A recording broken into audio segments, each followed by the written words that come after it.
Parashat Yitro.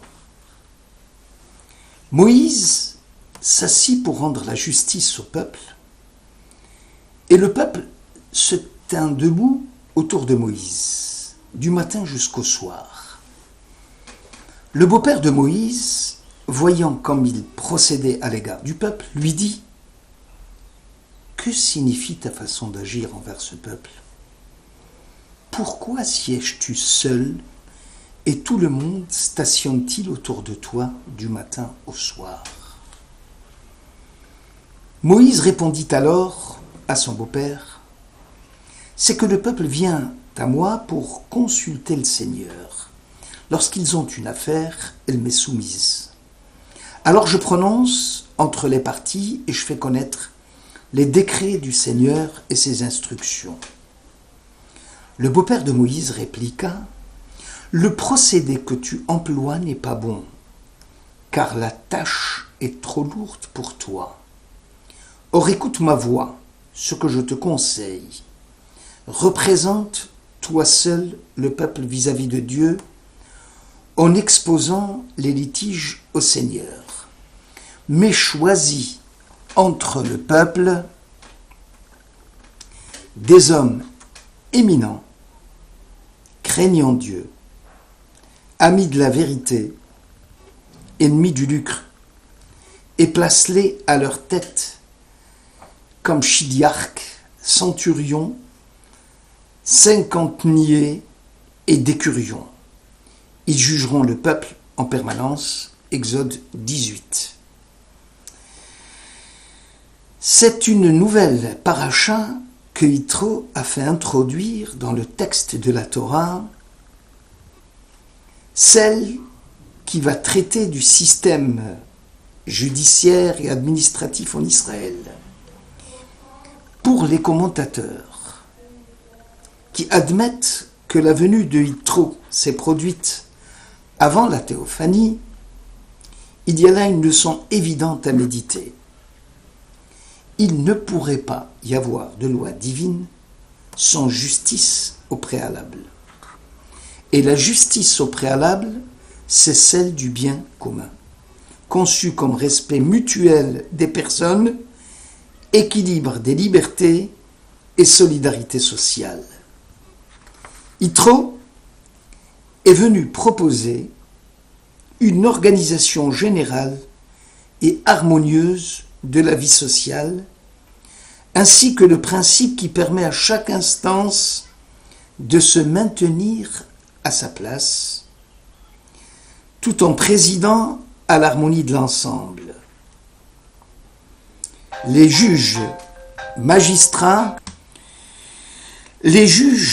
et les magistrats doivent commander aux policiers et aux justiciables.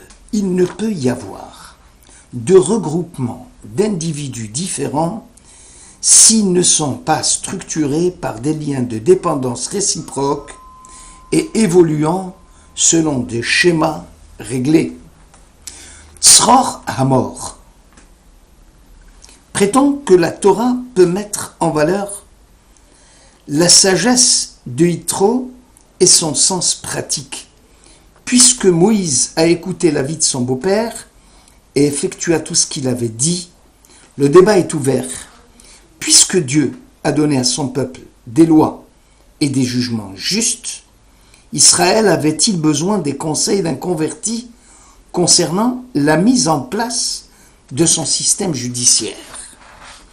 Or HaChaim souligne que cette paracha, la section de la Torah, montre que l'amour que Dieu porte à Israël est la raison de l'élection de son peuple.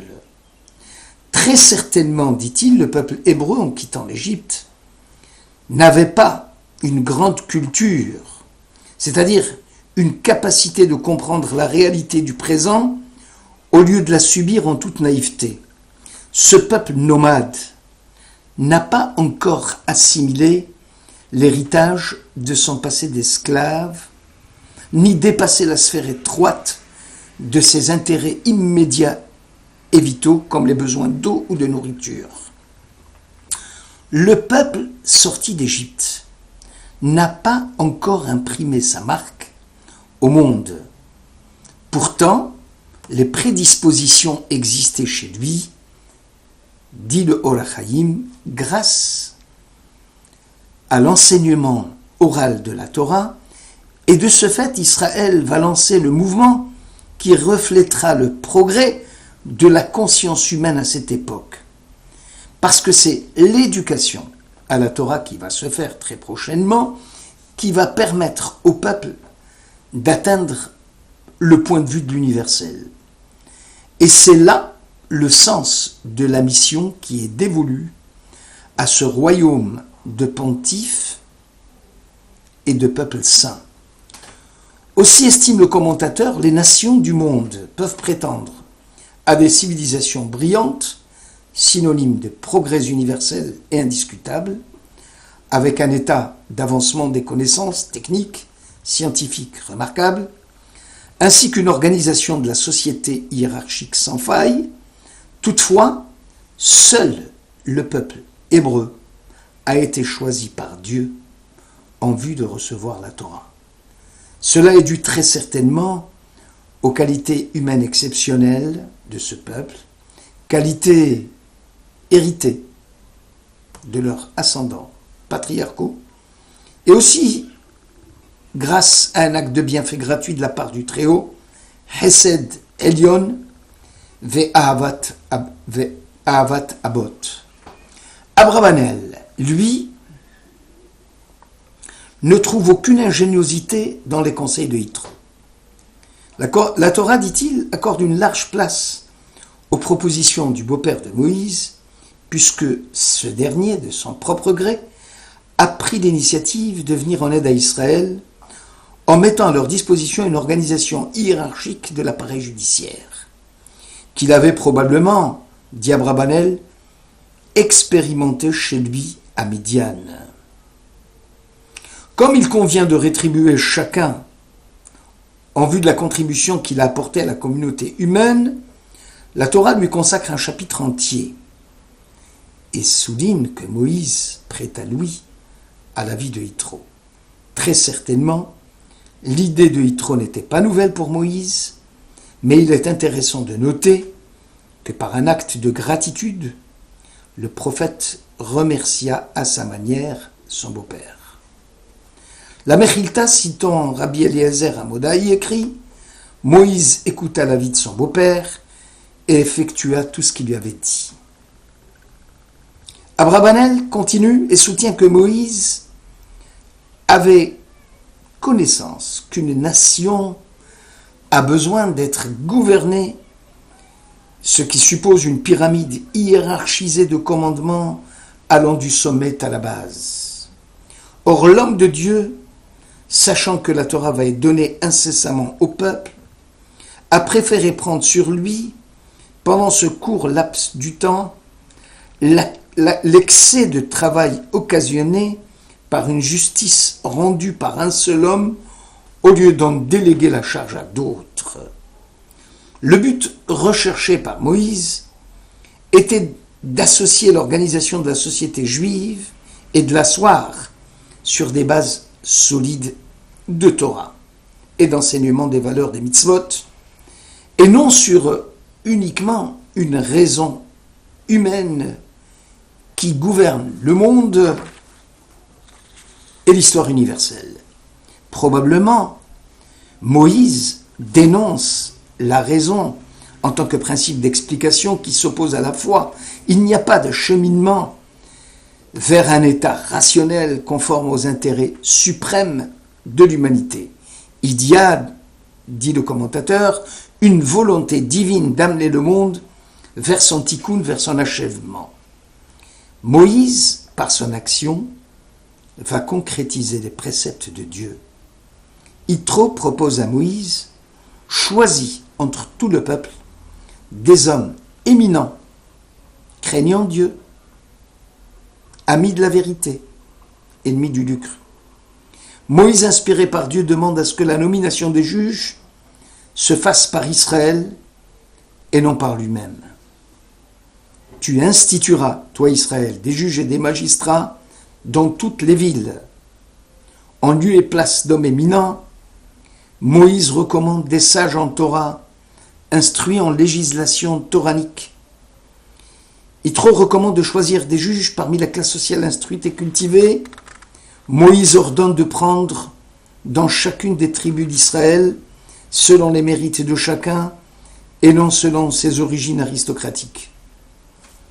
Yitro propose la mise en œuvre immédiate de l'organisation de l'appareil judiciaire. Moïse sursoit la décision et ne l'appliquera qu'après le départ des Hébreux du désert du Sinaï.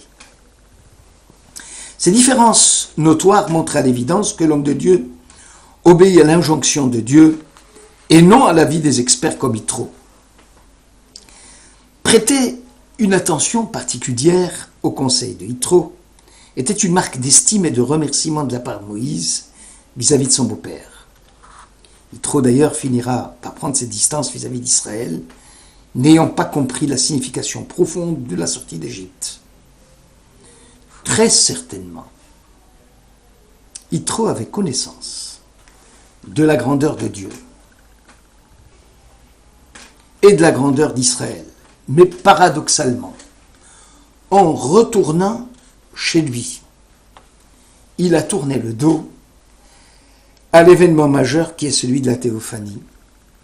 Le sage affirme que celui qui n'a pas connu la servitude des Hébreux en Égypte était inapte à recevoir la Torah. Prendre part au destin d'Israël, c'est partager avec ce peuple ses angoisses, mais aussi ses joies. Yitro n'a pas mérité de se joindre au peuple de Dieu pour recevoir la Torah, combien même il aurait souhaité de le faire. Son âme est restée partagée entre ses croyances et la foi monothéiste d'Israël, tout comme son ressentiment à l'égard du Pharaon quand il avait appris sa défaite à la mer des gens. Le Pharaon disparut, cela fut triste pour Yitro. Nos sages ont émis des réserves sur Yitro et sur sa venue dans le camp d'Israël. Le Yalkut Rehouveni soutient que l'avis de Yitro de placer à la tête des Hébreux des chefs de milliers, de centaines, de dizaines était une manœuvre déguisée et tendancieuse de créer des divisions. Des divisions de classe au sein des tribus d'Israël, contribuant ainsi à favoriser des rapports conflictuels entre dominants et dominés. Ces antagonismes, dont le but est de maintenir la domination des classes dominantes, s'inscrit en faux contre la Torah, qui préconise l'égalité de tous devant la loi. Yitro préconisait aussi que les juges devaient avoir un profil qui réponde aux 4 critères de sélection suivants. Homme éminent, craignant Dieu, ami de la vérité, ennemi du lucre. Moïse va choisir des hommes éminents, Anshe Chayil. Selon Ramban Nachmanide, ce terme englobe les autres qualités demandées aux juges. Or HaChaim distingue 4 critères correspondant à 4 fonctions dans la magistrature. L'homme éminent, celui dont le caractère en acier lui permet de supporter la charge de sa fonction et qui sera désigné comme président de la Cour suprême, c'est le chef des milliers. Craignant Dieu, c'est la qualité nécessaire à ceux qui vont diriger une centaine de personnes pour mener à bien leurs fonctions.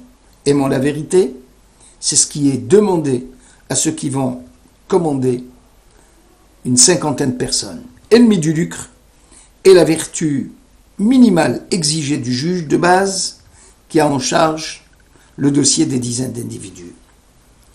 Sforno affirme que Moïse n'a pas pu trouver le profil du juge qui réponde à tous ces critères. Aussi va-t-il sélectionner des candidats ayant l'une ou l'autre ou 2 autres qualités sur 4. Il avait le choix. Fallait-il privilégiés, les hommes éminents à poigne et à caractère, mais qui n'avaient pas la crainte de Dieu, ou inversement. Son choix s'est porté sur les premiers, ceux qui ont pour projet la recherche de la vérité et qui vont fournir tous leurs efforts en vue d'arriver à cet objectif. Assumer le caractère moral de l'exigence de vérité conduira tôt ou tard à la croyance en Dieu. Anshe Chayil, dont l'acrostiche est des hommes sages, connus de vos tribus. Chayil Chachamim Yedoim de Shiftechem. C'est cela Chayil. Yitro, selon le commentateur Sforno, aurait proposé à Moïse de créer des juridictions d'appel en cas de contestation du premier jugement et une cour suprême qui tranchera le litige en dernier recours.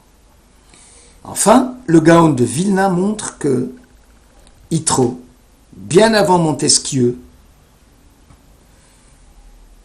fut le premier à demander la séparation des pouvoirs, le législatif, l'exécutif et le judiciaire. Si Moïse, l'intermédiaire entre Dieu et son peuple, est le législateur qui reçoit ses lois de l'autorité suprême de Dieu, représente le peuple vis-à-vis de Dieu, le peuple, lui, se doit de choisir ses juges indépendamment de Moïse. Des sages connus de vos tribus. Un État est libre quand le pouvoir des juges est en mesure d'arrêter le pouvoir des politiques. Si les trois instances sont séparées, l'équilibre de puissance et de justice est garanti. C'est aujourd'hui admis qu'un État de droit doit veiller à garantir à chacun la liberté par le jeu de l'équilibre des pouvoirs et du respect des lois. Que se passe-t-il si les juges démissionnent parce qu'ils ont entassé des pressions du politique sur des dossiers dont ils ont la charge? À ce moment-là, la question d'un État de droit reste posée. Merci de votre écoute.